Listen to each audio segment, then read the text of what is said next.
You voted, and I delivered. Welcome to turning fictional characters into ATLA benders, part 1, if I get enough likes and this video is well received. 4 characters, 1 for each element. Let's do this!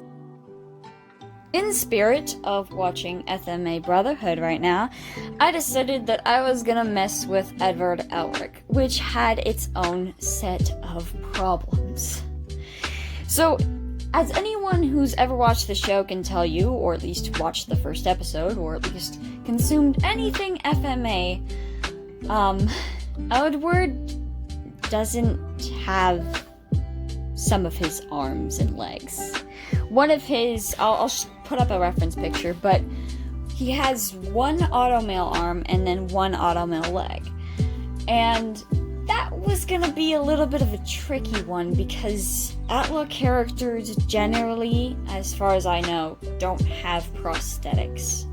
There's chair guy, but he's in a wheelchair. He doesn't have prosthetic legs. So I was kind of trying to see if I could work around this because I knew it wouldn't be actually FMA if he had all of his legs. It wouldn't be Elric if he wasn't missing any limbs. So I decided to kind of take what Legend of Korra did with that one character who doesn't have the arms, and she has like waterbending arms, and I thought maybe he could use earthbending in a similar style. Maybe not for like grabbing things, but like maybe for walking. He could use earth as like a sort of a stable shield thing. I don't know, honestly. It was an interesting concept and was the only way I could figure out how to make him work, except making him a waterbender, but that doesn't fit his personality in the slightest.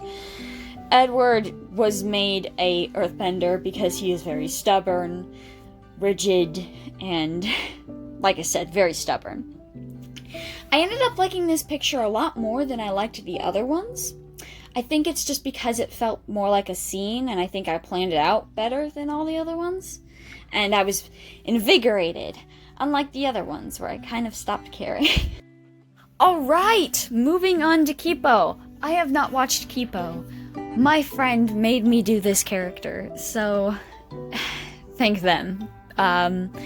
So, hoo boy. This one was a struggle.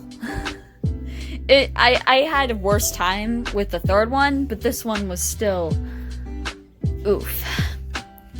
Especially when it came to Kippo's character design, because ATLA, they were the one person that I had the hardest time trying to finagle to be able to fit the avatar sort of feel of the characters. Because besides the bending and all the animal hybrids, for the most part, character designs are kept realistic. No one really has too crazy colored skin or different colored. There's not anyone walking around with pink hair, you know what I mean? It was even more of a struggle when I forgot that airbenders are bald. I remember at Avatar Yang Chen, but like they had the foreheads were exposed mainly for their arrow.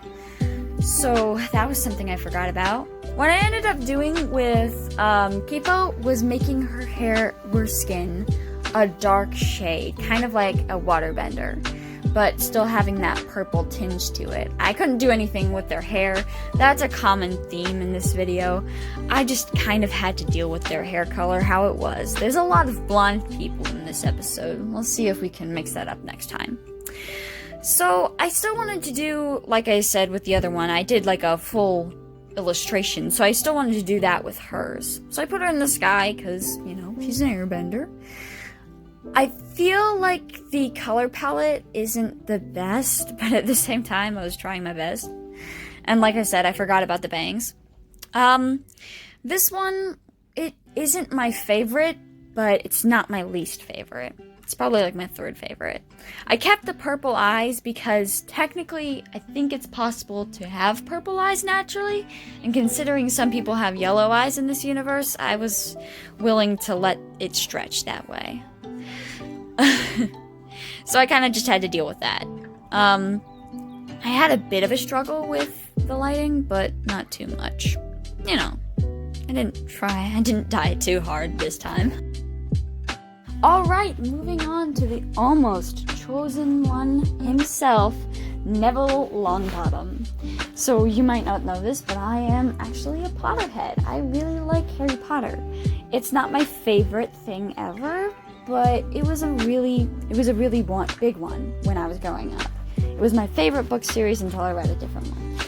I wanted to make him a waterbender, just because I really liked the image of Neville caring to his plants by using water bending and having him heal others when they're wounded, because that's something that waterbenders can do. Waterbenders are very OP if you I'm just gonna put that out there. This one is the one I hated the most. I was basically none at this point, and it didn't help that I didn't change the canvas size before moving on to the line work, so I had to start the line work all over again. That was actual pain. This is my least favorite one. I like the concept. I really do like the concept, but I feel like I really got lazy and I really just didn't care at this point. Which is bad that I did that to Neville. Didn't deserve that kind of treatment. As you can see, there's a lot of blonde characters, and I didn't want to change their hair color, because usually it's akin to their character, and it really wouldn't look like them if they had any other character, like skin color, especially since I was changing so much. I ended up changing one of the characters' eyes color because Thankfully, waterbenders have blue eyes. I have no idea what Neville's eye color is, but I'm just gonna pretend, for my own sanity, that they're blue. I really liked the concept for this picture. And as you can see, I put the white dragon bush. It's the opposite of what Iroh ate that one time. It's what he was looking for. I had him studying it because I thought that would be a really cute, cool callback. This is my least favorite piece of the bunch, but you know what?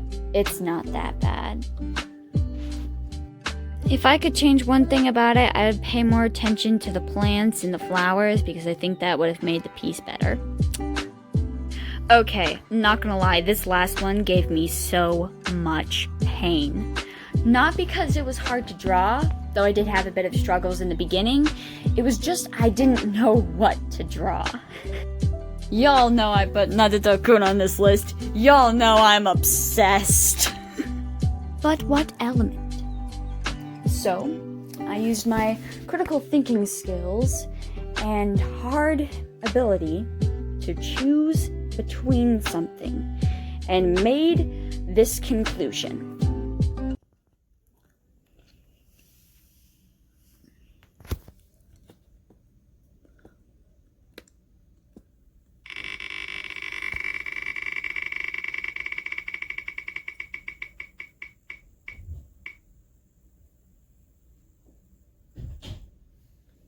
I'm a genius.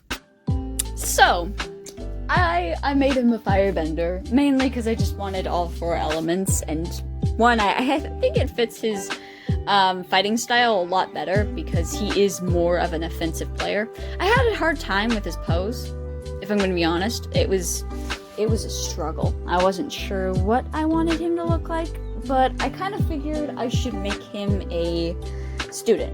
So I put him in the, what's it called? The outfits that we see the Fire Nation kids wearing when they meet Aang. And, you know, I just kind of went with it, because I was tired at this point.